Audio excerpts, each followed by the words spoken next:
चलिए, आज एक बहुत ही कॉम्प्लेक्स और फ्रैंकली दहला देने वाली कहानी में डीप डाइव करते हैं।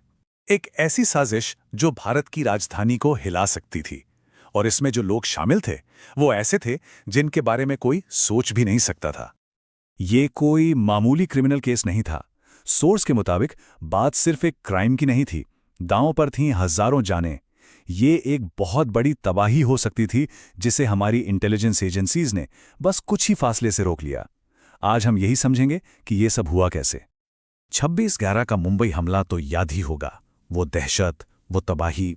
सोर्स का कहना है कि कुछ वैसा ही खौफनाक प्लान दिल्ली के लिए भी था। एक मल्टी प्रोंग्ड अटैक जिसका मकसद था देश की राजधानी को पूरी तरह से घुटनों पर ला देना। 200 से भी ज्यादा, ये वो संख्या है आईईडीज की, मतलब इम्प्रोवाइज्ड एक्सप्लोजिव डिवाइसेस की, जिन्हें संदिग्धों ने कथित तौर पर पूरी दिल्ली में लगाने का प्लान बनाया था। सोचिए जरा, इस स्केल पर तबाही का इरादा था। तो इन्वेस्टिगेटर्स ने इस पूरी साजिश की परतें खोलना शुरू कैसे किया? सब कुछ शुरू हुआ एक छोटे से धमाके से, लाल किले के पास। और वहां मिले फोरेंसिक सबूतों से ही ये पूरा मामला खुलता चला गया। बम की बनावट अपने आप में बहुत कुछ बता रही थी। ये कोई मामूली बम नहीं था। इसमें अमोनियम नाइट्रेट जैसी आसानी से मिलने वाली चीज़ों के साथ साथ आरडीएक्स या पीईटीएन जैसे पावरफुल मिलिट्री ग्रेड एक्सप्लोजिव्स का एक सोफिस्टिकेटेड मिक्स था। ये साफ इशारा था कि इसके पीछे कोई प्रोफेशनल और ख़तरनाक दिमाग है। लेकिन असली कहानी तो तब शुरू हुई जब इन्वेस्टिगेटर्स ने यह पता लगाना शुरू किया कि इस प्लान के पीछे है कौन। और जो सामने आया वो सच में चौंकाने वाला था। इसने पूरे केस को एक बिल्कुल नई दिशा दे दी। ये बात दिमाग को हिला देती है। वो लोग जिन्हें जाने बचाने की ट्रेनिंग दी जाती है, वही हजारों जाने लेने की साजिश रच रहे थे। जी हां, संदिग्ध डॉक्टर थे। और यही बात इस केस को और भी ज्यादा डरावना बना देती है। सोर्स के मुताबिक ये है वो 4 डॉक्टर जो इस स्लीपर सेल का हिस्सा थे। Doctor Adil Ahmad Rather, doctor Muzammil Gani, doctor Umar Mohammad और डॉक्टर शाहीन सईद। ये नाम इस पूरी खौफनाक कहानी के केंद्र में है। तो सवाल ये है कि इतने पढ़े लिखे प्रोफेशनल्स को रेडिकलाइज किया कैसे गया? सोर्स के मुताबिक ये एक पूरी मेथड के तहत हुआ। पहले ऐसे लोगों को टारगेट करो जिन पर कोई शक न करे। फिर उन्हें एक कट्टर विचारधारा से ब्रेन वॉश करो।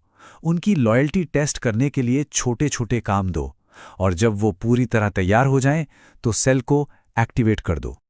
लेकिन क्या ये डॉक्टर अकेले ही काम कर रहे थे, या फिर पर्दे के पीछे से कोई और था जो इन कठपुतलियों को नचा रहा था? जांच सिर्फ इन डॉक्टरों पर आके नहीं रुकी। इसके तार भारत की सरहदों के पार तक जाते हुए दिखे। सोर्स इस साजिश को सीधे सीधे जैश ए मोहम्मद यानी जेएम से जोड़ता है। ये एक जाना माना आतंकी संगठन है। सोर्स के मुताबिक दिल्ली में जो सबूत मिले वो जेएम के काम करने के तरीके, खासकर उनके सिग्नेचर कार बॉम्बिंग से हूबहू मेल खाते हैं। और इस पूरे नेटवर्क के सेंटर में कौन था? जम्मू कश्मीर का एक मौलवी, इमाम इरफान अहमद वाघ। सोर्स का कहना है कि यही वो शख्स था जिसने जेएम के लिए इन डॉक्टरों को कट्टर बनाया था और इन्हें रिक्रूट किया था। और पता है ये पूरी साजिश कैसे खुली? एक बहुत ही छोटी सी गलती से। एक सीसीटीवी कैमरे में एक डॉक्टर आदिल अहमद राठेर जेएम के पोस्टर लगाते हुए पकड़ा गया। बस उसी एक धागे को पकड़कर इन्वेस्टिगेटर्स ने पूरी साजिश का जाल उधेड़कर रख दिया। तो अब सबसे बड़ा सवाल उठता है, ये सब अभी क्यों?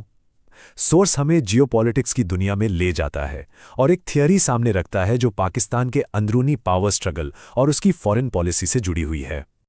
देखिए, सोर्स के अनुसार ये कोई रैंडम हमला नहीं था, बल्कि एक सोची समझी जियोपॉलिटिकल चाल थी। इसके कई मकसद थे। पाकिस्तान के आर्मी चीफ को ताकतवर दिखाना, भारत और अमेरिका के बीच एक बड़ी ट्रेड डील को रोकना और दुनिया में भारत के बढ़ते कद को चुनौती देना।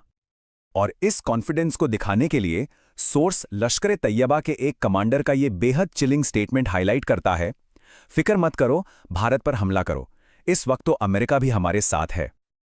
और आखिर में आते हैं भारत के रिस्पॉन्स पर, या कह सकते हैं रिस्पॉन्स की कमी पर।